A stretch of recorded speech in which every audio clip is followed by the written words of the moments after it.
Hello everyone, welcome to the 8th huddle of the Investing Club. Today I'm joined by Sir Jon Lim, our CEO and co-founder, and my fellow research analyst Jarrod.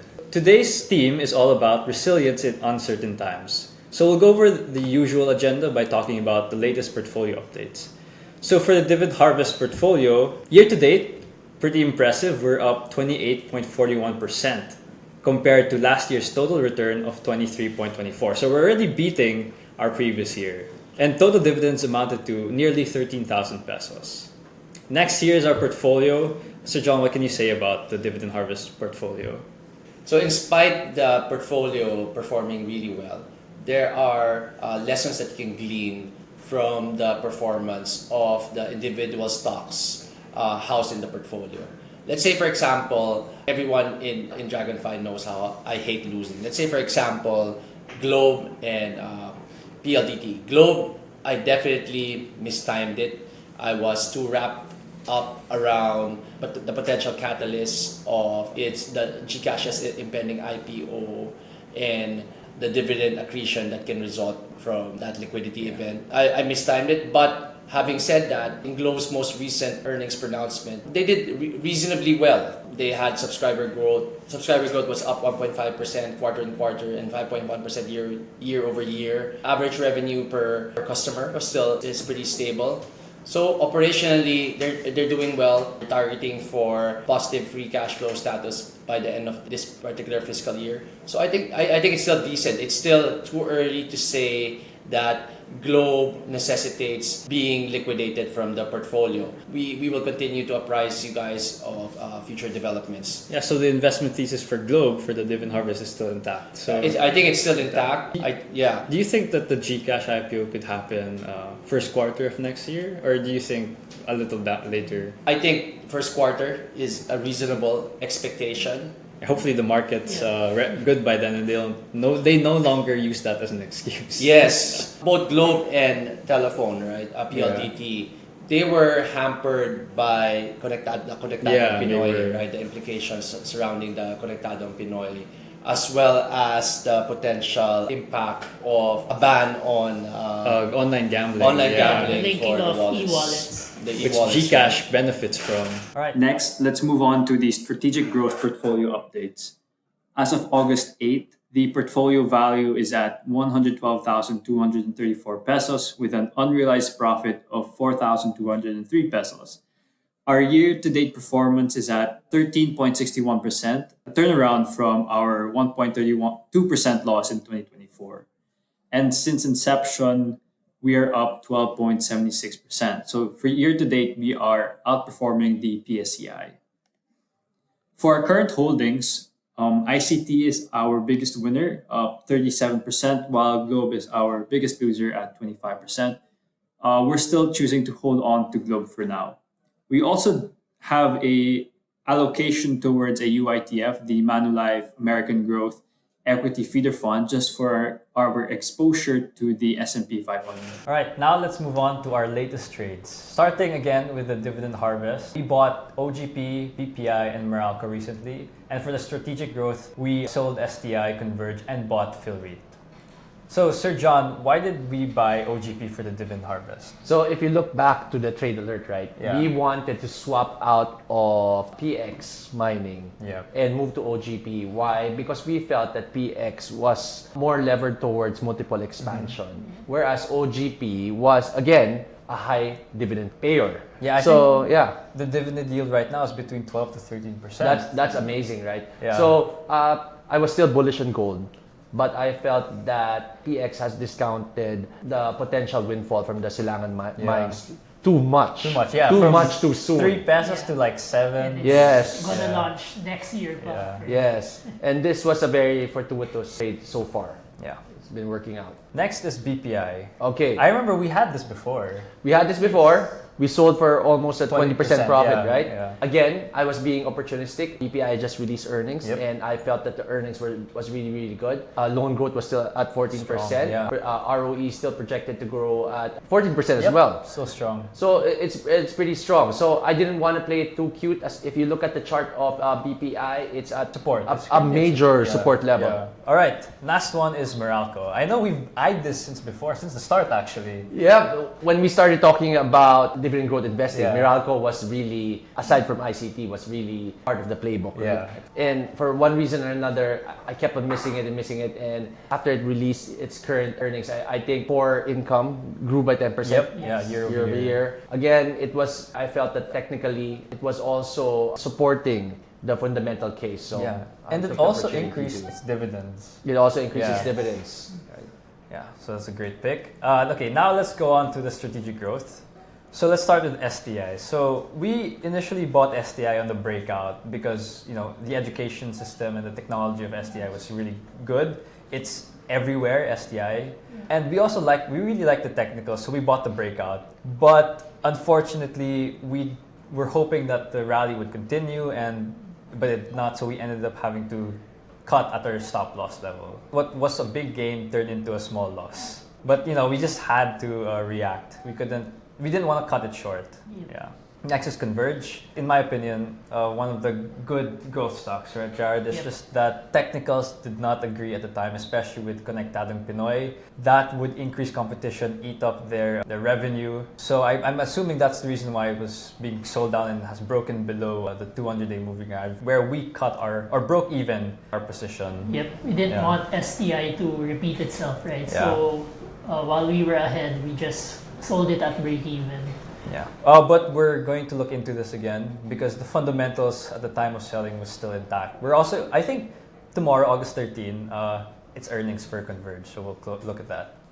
Last is PhilREIT, Jarrod's favorite REIT right now. Yeah. So PhilREIT, you look at the REITs right now, most of them at this time, right, it was at around 6%, right?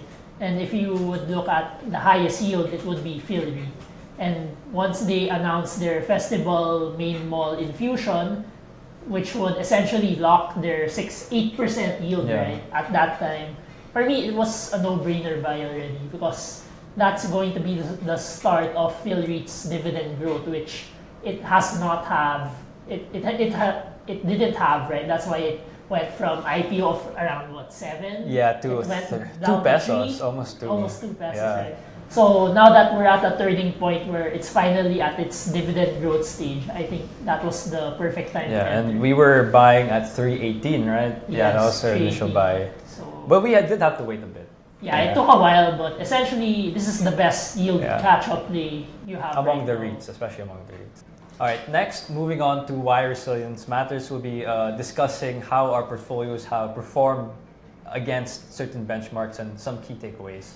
So for the Dividend Harvest portfolio, here's some numbers for you. So year to date, we're up 28.41% against the PSEI's loss of 2.90% and the DivWise gain of 4.51%. So this is as of August 8th, and clearly we are beating both indices. For our max daily gain and drawdown, we have a max daily gain of 9.63%, and at its worst, we have a loss of negative 4%, which is smaller than the PSEI, but still, in terms of gains, we are way better than the two other indices.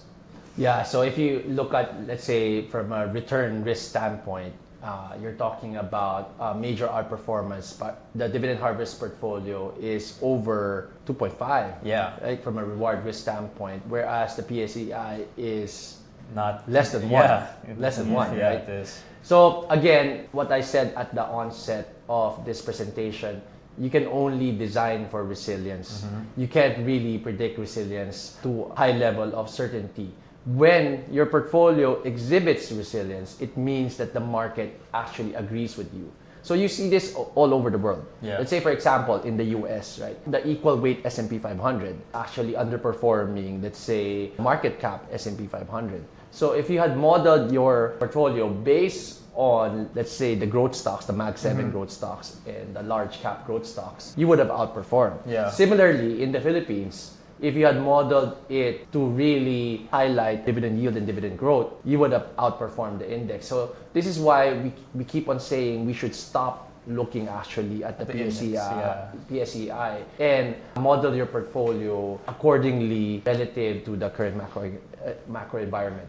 Yeah, if you look at the best dividend-paying stocks today, you have ICT, Meralco, AREIT, RCR, CREIT, that's all trending higher. Yep. And compared to the index, which is testing its support levels again. So. That's correct. Yeah. So, key takeaways. So, key takeaways, we traded around core positions that allowed us to realize some gains and really allow us to outperform the index because we lock in some gains. And we also took advantage of short-term volatility to buy back some of our positions. And of course, we focused on the dividend growth and high yield names that would benefit from lower returns. Yep.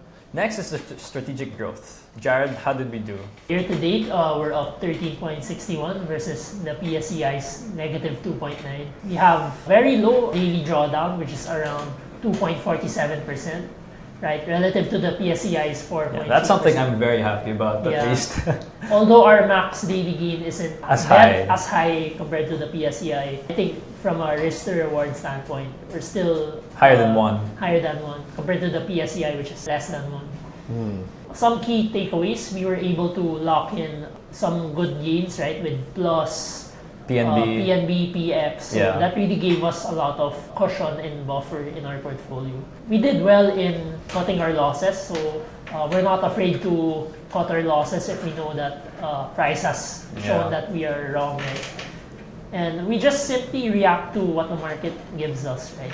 It's more of robotic now, right? Yeah. All right, great. Let's move on to the D15. So we'll just go through a quick discussion on the D15 benchmark and its performance. So for those who don't know, the D15 is our carefully selected portfolio stocks that contain what we believe are the best dividend-paying stocks in the Philippines. We made it because we want investors to have an easy way to build a resilient long-term portfolio. So we also thought about them being more passive than active. So we kind of lean towards the invest and forget approach. Compared to Dividend Harvest, which is more active. We started with a base value of 1,000 pesos from January 4, 2021. Our calculation is market weighted and we rebalance at the year end. So here are the members. So we have 15 of the best: AP, AREIT, BPI, Manila Water, OGP. If you notice, a lot of these stocks, or a few of them, still have high yields like TEL, OGP, LTG if you consider the special. And I think they're just one of those names you just have to accumulate until a certain level where you can sell it, like PLDT. Yep. Yeah. Globe is also there. Yeah, Globe. Anything else? Any other comments on the members of the D15, Jarrod? We did say that it's open to rebalancing. Yep. So every year we will be looking at the qualities of these members, and if one member needs to be taken out and replaced with a better one, then we will do that. So why 15? Again, right? So we always talk about a portfolio being appropriately diversified, but you don't want over diversify. So 15 is a great number wherein you can still generate a lot of excess returns versus overly diversified index. Plus here you're exposed to nearly every sector, from consumer to mining, which is great. The only thing not here is gambling. I think that's a touchy topic because it's still being reviewed. Yeah, and it's also, that's half of the PSEI, which is 30, and DivY, which is around 20, right? Yeah, and not every member of the PSEI or the DivY is an outperformer or dividend grower. And I think a major difference between the DivY and the D15, DivY focuses primarily on high dividend yield. Yeah, that's the primary. Whereas in our case, we want quality earnings, quality dividend growth. Which we believe supports higher stock prices. Yeah, so our main criteria involves liquidity, earnings growth, and dividend growth, not just the yield. Yep. So here's the performance of the D15 so far. So clearly, starting from 2021, we have greatly outperformed the DivY and the total return index by a huge margin.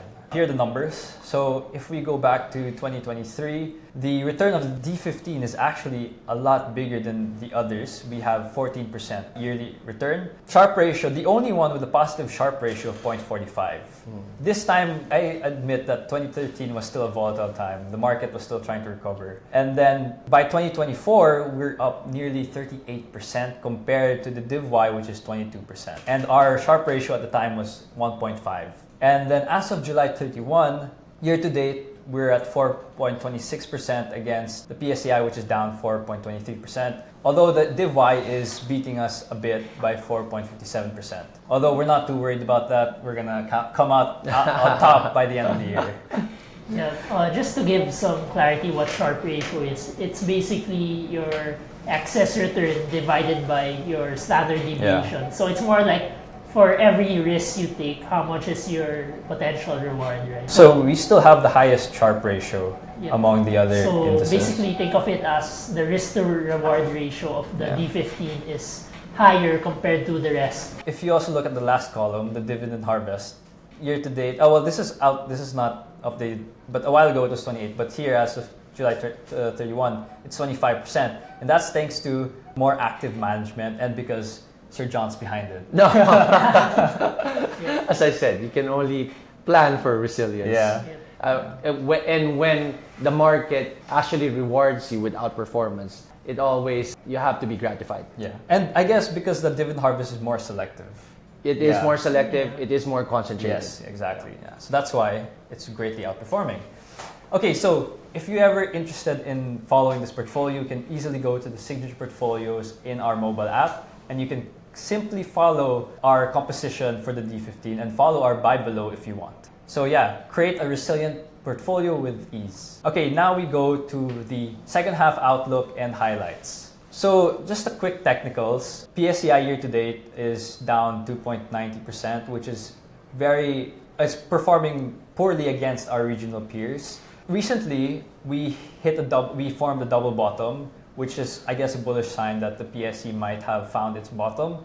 We've rebounded about 9% from the lows, and we are now consolidating between 6.2 and 6.6. 200-day moving average continues to act as a significant resistance. We've seen multiple rejections at this level and pushing it back down to 6.2. So we think that in order for this stock to break above 6.6, a lot of things have to happen.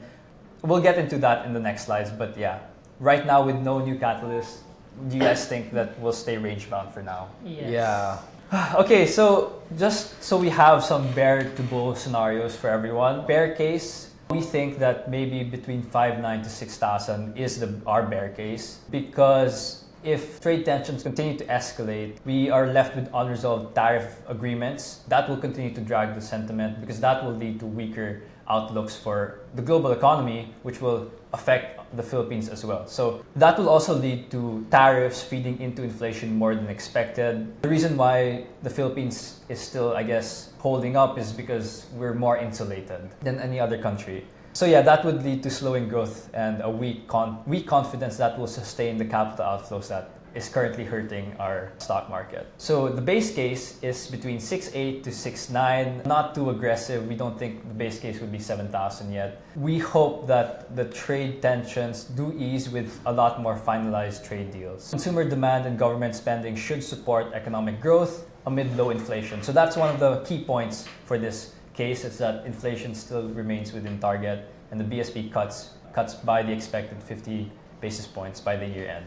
And by the time that happens, we think that the valuations of the Philippine stocks are quite attractive and would lead to a modest re-rating in the market. And confidence should stabilize by the time that happens, because rate cuts and low inflation should support economic growth. Next is our final bull case. Our target for the bull case is 7,200 to 7,400. A couple scenarios that could play out for this to happen is that the trade deals are finalized and Trump finally ends his tariff campaign, his long tariff campaign. And then the Fed would resume cutting and the peso remains strong. This way, the PSP can cut more aggressively, maybe even 75 basis points. That would support better growth, because I think yesterday we had a steep sell-down because the economic outlook was weakened. GDP forecast. Yeah. And I guess it's also ahead of the US CPI tonight, right? Yep.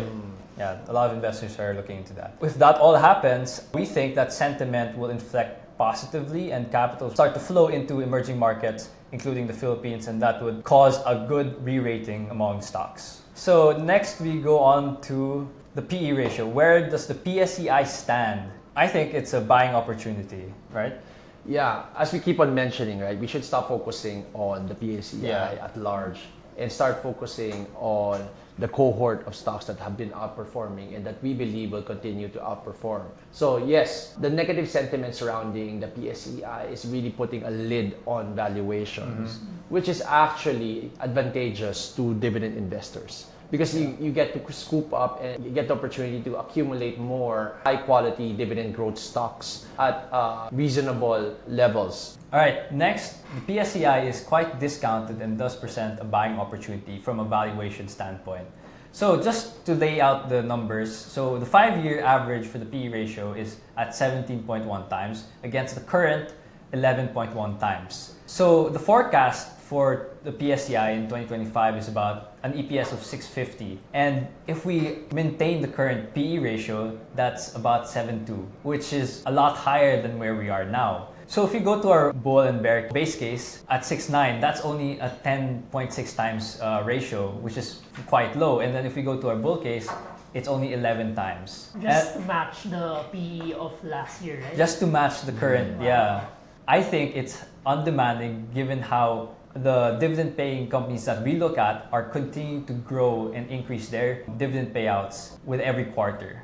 Jarrod, do you want to talk to us about the tailwinds? Okay, so inflation is well below the PSP's target of 2 to 4%. Actually, the latest print, which was July, it was at 0.9% year on year. So that's super low, right? If the BSP wants, like they could cut up to 3 times, right? 25 bips each, so that's 75 bips. But they did say that they're more leaning towards 50 Yeah, bips. they said in the latest commentary from the BSP is that they only think 2 rate cuts this year, not 3. So I guess the baseline would be 2 25 basis point cuts, and then if we're lucky and the data supports it, a 25 and a 50 point basis cut. So we'll just have to wait, but most likely it's just the 25 and 25. Of course, coupled with inflation is also easing, right? So like what the BSP said, 50 bit. Don't forget that it's not just the interest rate cuts. You also have the RRR cuts, right? The reserve requirement ratio, which the BSP seems to be alternating, right? Between rate cuts and RRR cuts. So that's also added liquidity to the market, which could help boost the markets. Yep. And last is attractive valuations. As I said earlier, we're still trading at 11 times, which is way below 5-year historical and does offer a good re-rating potential. Next is headwinds. So it's no surprise, tariffs are still the biggest challenge in the market. It's great that we do have a final trade deal, 19% tariffs, but with the latest tariff tensions with chips, it does dampen the outlook for the Philippines because we do export a lot of semiconductors and chips. Not a lot of final details have been laid out regarding this, but if this persists, then tariffs will continue to weigh on the sentiment and the stock market. Next is the rate differential between the US and the Philippines, because if the Fed continues to pause, then it limits the ability of the BSP to cut aggressively because that would lead to a depreciation in the peso, and the BSP is monitoring that. And lastly is foreign investor aversion, because we still see outflows in the market, and that's one of the reasons why the PSEI is still where it is now. Yeah, there's really a liquidity discount for foreign investors who really want to put in volume, right? Yeah, and there's just not a lot of love for the Philippine market right now. Yeah, as we mentioned earlier, we were talking off air. The Philippines, the PSEI is still underperforming our regional counterparts. Yeah, and I recall this morning, the Nikkei index is actually at all-time highs. That does say something about preference. After hitting like 52-week lows like a few months ago, right? It's all the way back up. Unlike us, we're still nearer to the 52-week lows than the 52-week our all-time high. Yeah. All right, now let's go to the sector outlook. Yes. Jarrod? So for REITs, our favorite, right? So we still expect them to outperform, especially as the BSP cuts rates, right? So, because how people play REITs is they compare the dividend yield to the BSP's interest rate, the risk-free rate, right? If it's more attractive or if it's in line with the risk-free rate, right, then you would rather invest in the REITs, right, for that little bit of added risk, right, versus something that's totally risk-free. Of course, dividend growth will not stay stagnant, right? There's upside to dividends if the REIT companies infuse more assets, which like the likes of A-REIT, RCR, and C-REIT, they have been planning to do, right? And most recently, Phil-REIT, right, with their Festival Mall infusion. Those are our top picks. Then for industrials, we also like it since these are very defensive names, like example Meralco. Mineral water also. Right? Yeah. Your utilities, right? You will never run out of demand for electricity. Especially during volatile periods, you will always need electricity and water. Yep. So, and also AP, right? Because there's really a power shortage, and of course, demand will always be there. And do you guys think that with the rate cuts, the new normal among dividend rates would be between like maybe 4 or 5%? Yep, I think now, right, as compared to, let's say, in 2024 and late 2023, wherein you would demand dividend yields of 6 to 7%. Now I think it's more reasonable to expect the dividend yield to be revolving around 4 to 5. Yeah. Yes. Yeah, so next is telcos, Globe, Tel, and let's consider Converge. So we think that the market, the regulatory concerns, and the competitive risks are still there, but much of it has been priced in, as we see on the technicals where Globe and Tel are looking to reverse from where they are. So signs of bottoming out is emerging. Plus, you have to factor in the fact that in terms of fundamentals, right, Globe, Tel, and Converge, they're actually performing as expected with the additional kicker of their e-wallets, right? Yeah. Franco, you mentioned that Maya actually increased their earnings by like 60%? Is Actually, that yeah. So I understand why Globe was discounted because of the online gambling restrictions, because a lot of revenue, I guess, for Gcash is from there. But but for Maya, it's different. So just today, actually, they released earnings, and Maya's Q2 earnings jumped 60% from last quarter to about 600 million. And they have about 230,000 cards out in the market right now. Yeah, that's the Maya Black Card. It's a mix of, I guess, the Maya Black Card, the Landers, and their debit cards. So we're expecting a lot more growth from Maya. They just turned profitable. I guess for Tel, the biggest selling points is dividends and the potential added value Maya brings to their equity. And next is the very popular online gambling. So Jarrod, what is happening? So there's really a lot of regulatory risks. So I think on Thursday, there's gonna be a Senate hearing on online gambling where they're gonna call all the stakeholders, then they're gonna talk it out what kind of regulation would be possible. I think President Marcos already said that a total ban is very improbable because there's just too much to Revenue. lose in terms of revenue. Yeah, where are they going to get that? Yeah. So but I think the regulations will be quite tough for Plus and Bloom, right? And potentially Gcash if they really do remove the e-wallets. Yeah. So in the short term, I think there's a lot of opportunity to trade it, but to hold it for the long term, it might be quite hard right now to assess, given that we don't know what regulations will be implemented yet. And with news related to Plus, it just got added to the index. Effective August 18, so that helped lift up that stock. Yeah. But what I'm concerned about is after that, right? after that. So what if they release the final say or the resolution on this online gambling and it's worse than expected? Then a lot of funds are going to be stuck at a high price. Yep. No, but so let's just banter about Plus a bit. Let's say, for example, we get regulatory clarity, and it's not that onerous, right? I believe that stricter regulations would actually benefit Plus. So I've seen this. I've seen this before. I've seen this before. When they started regulating, for example, the social media companies in the US, it greatly benefited Meta or Facebook, formerly known as Facebook. Why? Because increased regulation would actually be a barrier to entry for a lot of different. Because right now, what's happening beneath the surface is there's so many actually online gaming companies that are coming Illegal. up, right? No, Not not just the illegal, but even the legal ones, they're starting Okay. up, right? But if you have stricter regulations, then it would benefit the players that already have a dominant position and Which is already Plus. have the cash reserve Yeah. to be able to buttress, let's say, any compliance related costs or expenses. So I feel that, let's say, once, let's say, the regulatory cloud is lifted, Plus may be an opportunity A if we dividend see play? it. Yes, as a dividend play. As a Yeah, because dividend play. their current yield is, I think, almost 4%. Almost 4%, Yeah. right? It's around 3 because it went up. It went It went up. up. Before the index rebalancing Yes. announcement, it was around 4%. So let's say for example, that Senate hearing pushes it down and we get more regulatory clarity, because like what Jarrod said, an full ban is unlikely. Yeah, Yes. very unlikely. So if that is the case, stay tuned. Let's see what we can do about Plus. Keep watching the Investing Club. We Yeah. might just have a trade alert for Yeah. that. But actually, that's right, Sir John, because I think in the news, Bell Corporation, they already scrapped their plans to develop their online gambling.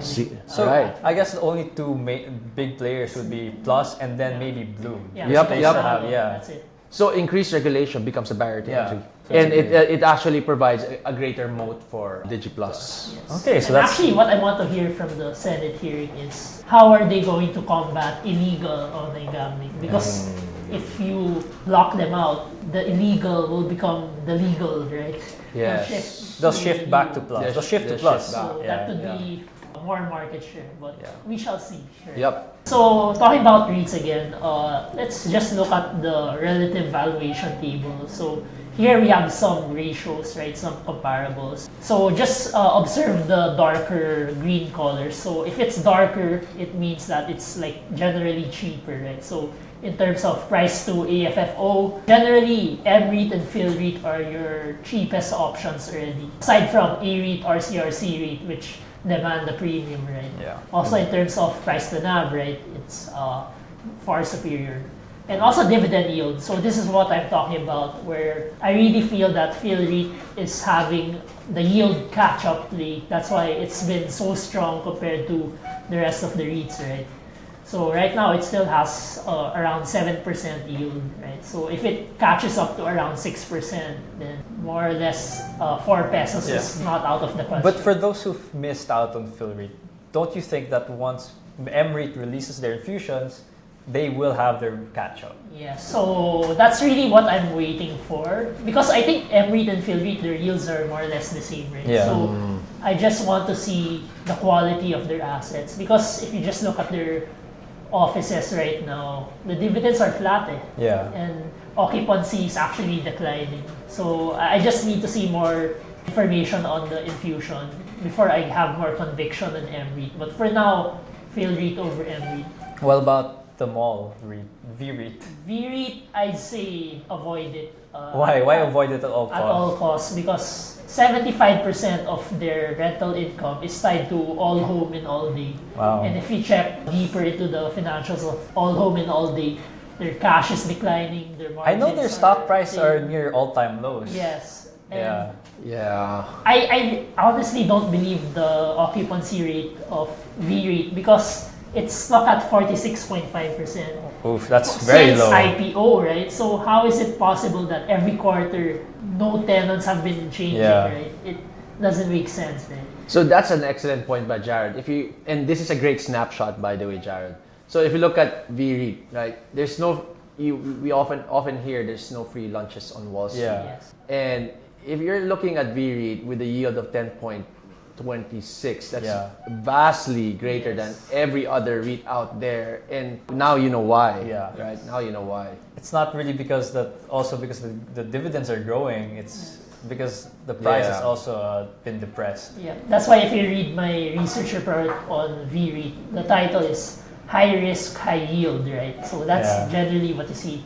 The yield is high because you have to be compensated for the amount of risk that you're taking when you buy this. And I have one last takeaway from your snapshot. I love this. If you look at Jarrod's REIT valuation table, even if you look at the top of the list for A-REIT and RCR, you're still looking at dividend yields for 2026, 2027 of 5.72 and 5.89%, 5.65, 5.79.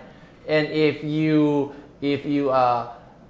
factor in that we all expect the Fed and the BSP to start easing further, those yields are actually pretty attractive. Yeah, because I'm pretty sure by that time, by 2026, we're at 4%, 4.5%. It's going to be a new normal for the Yeah. Yep. So the fact that PSE, that you can take advantage of the unloved state of the PSEI because it's keeping a lid on valuation, and it gives you a chance to scoop up more REITs at attractive levels. Next is the banks, holding firms, and mining. So the banks, noticed that sector has seen a lot of weakness. This one reason we think of is because earnings have started to moderate coming off the high base from 2024. And we also have the RR cuts and shifts to high, although we do see the RR cuts and the shift to high yielding consumer loans that would help offset some of that because that would lead to better loan growth and NIM expansion. But we also have weaker economic outlook, which is weighing on the sector. So we've seen BPI, Metrobank, and BDO retest their major support levels. But out of all the banks, our top picks are still BPI and Metrobank. The banks, though, Franco, I really believe that long term, they really have a secular tailwind. Yeah. The Philippines is really waking up to a lot of credit growth, right? Traditionally, we've been a very credit-averse society, but that has dramatically changed. Yeah. And even the biggest players like BPI has and been Metrobank, heavily right? growing their consumer loan portfolio. I think now they're 29% of their loan portfolio Yeah. is tied to consumers. Yep. And that actually mitigates the net interest margin decline brought about by an easing BSP. But at the same time, we have to factor in the increased credit costs, right? Yeah. Because consumer loans have a greater chance of Defaulting. which will encourage BPI, Metrobank, and the like to actually increase their credit provisions. Which they have already in the Yep. second quarter. And Yep. we also have to, I guess, also take note about the credit card debts in the Philippines, which has hit critical levels. Just out of curiosity, I actually went on Reddit and tried to see what people are saying. And a lot of people are talking about how they can't repay their credit card debts, which is quite alarming by the number of threads I've seen about that already. It's just like the US. If you want to look at the US, there's so many Americans talking about their credit card debt. It's insane. And like student loans. Yeah. As we were mentioning offline, right? That particular stat has gotten a lot of headline. Yeah. But what we need to do is to see what percentage of the total loan book of banks pertains to those credit cards, exactly, right? yeah. But if it's a small percentage, then it does not pose a systemic risk. Given that the banks have not raised much concern about that means that it's not yet a risk to them because it's probably not big like their regular consumer loans. Correct. Because it's saying it's 3 times the average monthly salary. Yeah. But what if the average monthly salary there's really a huge discrepancy between, let's say, the average monthly salary and those that really underwrite a lot of loans, right? On face value, it's concerning, but we have to dive deeper. Yeah, but nonetheless, we will continue to watch the credit card debt levels. Yep. All right, next is holding firms. Again, we keep saying this, parts are better than the whole right now. There's always holding firm discount, right, Jarrod? Yes. And it just tends to be over diversified, right? So example, let me say AEV, right? Aboitiz Equity Ventures, right? Right now, it's being weighed down by weak AP earnings, right? Yeah, because of the weaker spot And prices. also Union Bank, I guess, right? Yeah. So, during times when AP is doing well, it's being dragged down by Union Bank naman, right? Union Bank is still struggling with their costs, Yeah. which is a challenge for them. Or let's say SM, right? I think right now it's being dragged down by Atlas Mining, right? No matter what kind of holding firm it is, there's that one or few segments that pull it down. That's why it's really hard to invest in holding firm unless there's a compelling reason to do so. Like in the case of LTG and DMC, where their dividend yields are close to 10%, right? So you have that buffer agad once you buy into But it. my concern, although with DMC, is the coal prices. SEC Yes. is dragging it Yeah. down. They're normalizing, but Yeah. I think it'll reach a point maybe next year or 2 years from now where it will already have bottomed out. Yeah. Hopefully. I mean, coal prices seem to have bottomed out. Yes. From the below $100 to Yes. about 113. Actually, for DMC, the concern is not SEC anymore. The It's what? concern is CHP. concrete, right? The CHP, which Yeah. acquired last They year. have to make that profitable. I see. They're still gonna burn cash for 3 years, right? So expect dividend for DMC to decline. SEC might be maybe next year because they have the Akasha mine. Yeah. Then LTG, it's still going up because of PNB. PNB. It's Yeah. offsetting the weakness in I think tobacco. PNB is one of those outliers among the banks because Yes. who would have thought they would have declared dividends again and would have run up from 30 pesos to about 60 And pesos now per share. management is saying that they want to do it regularly Yeah. every year. So that's obviously a great sign for PNB and LTG. Then lastly, the last sector to watch out for is mining, right? So in terms of mining plays, we really like the gold plays, and we really think that gold will continue going up as long as there's some sort of uncertainty, right? Whether it be tariffs or black swan events, right? So we really feel that gold is such a safe haven asset, right? And you should have exposure to it in your portfolio. Also, the deficit spending Yeah. globally by central banks and federal governments Yep. all And over the world. Yeah. for us, the best mining pick is really OGP, OGP, yeah. because of the 12% dividend yield, right? Yep. Yeah. And I guess also stated within its contract with the government that it has to pay out most of its earnings as Yeah, dividends. essentially OGP. My favorite phrase for OGP is it's the gold REIT, right? Yeah. Because it has to pay 90% 90% of its free cash flow as dividends. It's like REITs which have to declare 90% of their distributable income as dividends. So That's such a great point, Jared. yes. Yeah. So It's the next gold time it's REIT. going to be part of your REIT snapshot. Yes, OGP is the gold REIT. And so far in Q2 earnings for OGP it has been great. They are the revenue is up about 40% quarter over quarter. So that's because I think they're starting to really hit the high grade ore that they mentioned in the first 2 quarters last year. All right, so that concludes our huddle. We'll answer a few questions now. So the first question is, what caused the market's latest decline? When to know the difference between buying the dip versus falling knife? So I guess the reason for yesterday's decline, August 11, was because the outlook for the Philippines was lowered. GDP outlook was lowered because of the tariff uncertainty. It's mostly because of the tariff uncertainty and how it affects global trade.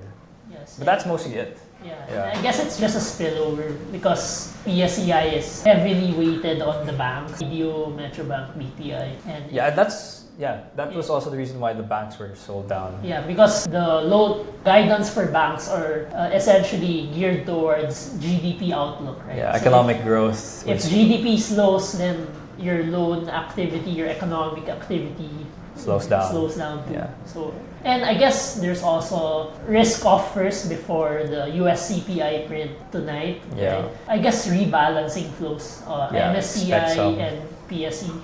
Yeah, some volatility. But when do you know the difference between buying the dip and a falling knife? So the best saying I've heard regarding this is you want to be buying broken stocks, not broken companies, right? Yeah. So if the stock goes down with the general market, but its fundamentals are still intact or actually even growing, then you have an accidental high yielder, potential accidental high Could yielder. you argue that Dell is one of those? Not so sure, to Not be so sure. honest. Okay, yeah, But in all honesty, TEL was is something that I want to have back, because TEL, right, it's a very stable dividend payer, a stable company, but it's not high on the growth spectrum. Yeah. So normally, what I would do is I would trade the dividend ranges. But Right. in the case of TEL, I actually had a significant lead for the dividend harvest strategy. And I felt that in early 2024, mid 2024, that interest rate cuts, we could see further acceleration in terms of interest rate cuts. And that would have been a boon for Yeah. a high dividend payer such as Telephone. But then, when that did not materialize, when Donald Trump won the election, I should have reacted more swiftly in terms of taking profits in Tel. Yeah, from 1.6 to 1.2 again. Yes, that's a mistake on my part. And see, there's always something that you can glean from the performance of the individual stocks in your portfolio, as long as you're introspect. That's why I always advise people to really have trading journal, Yeah. so that you can be more introspective in your approach. Yeah. So, Sir John, what would you say would be the dividend yield ceiling for TEL in this market? I think let's say ceiling. Oh, ceiling. So Ceiling. like So the highest dividend. point. Okay. So lowest dividend. I would say, given the fact that it does not really have that growth dynamic, I would say it would be around the 5.5 to 6. So that's when you would take profit. Take profits. And then when it goes back to 8 or 7, then you buy that's when again. you would buy. Yep. Okay. Okay, yeah. All right. Next question is updates on features like Pera, the CIMB accounts, and US stocks. Okay, so let me update you guys about Pera. Initially, we were really targeting a September launch, but we did not anticipate that the BSP, not to throw the BSP under the bus, but the BSP Perisys APIs were actually not ready, and that pushed back our timelines to October. But we're really rushing. We're committing a lot of dev resources with regards to Pera. For the DFCIMB accounts, we're targeting either end of this month or first half of September. US stocks, we're still on track to launch. Wow, exciting. Yeah. 2026 is going to have a great start. Actually, to be honest, we say this a lot in our social media channels, but if you take a look at Dragonfly, we're really big on innovation, and we will never stop. Yeah. We really want to give you guys the wealth building tools that you desire, and we will keep improving the user experience. We never pretend to be perfect. We've had some bugs along the way, and that's on account of the fact that we love to really move fast and break things. But as you can see, we always actually keep on improving the system. Something that's happening beneath the surface, I don't know if you guys noticed, the Dragonfly apps have become a lot faster. We've optimized on the back end, and we will continue to do so. The only thing we're missing is crypto. Oh, crypto! Let's see. All right, I think this is the last question. So, good earnings report, continue on trending lower. What other factors need to be considered before we can safely say it's a buying opportunity? Actually, the earnings of a lot of companies have been good.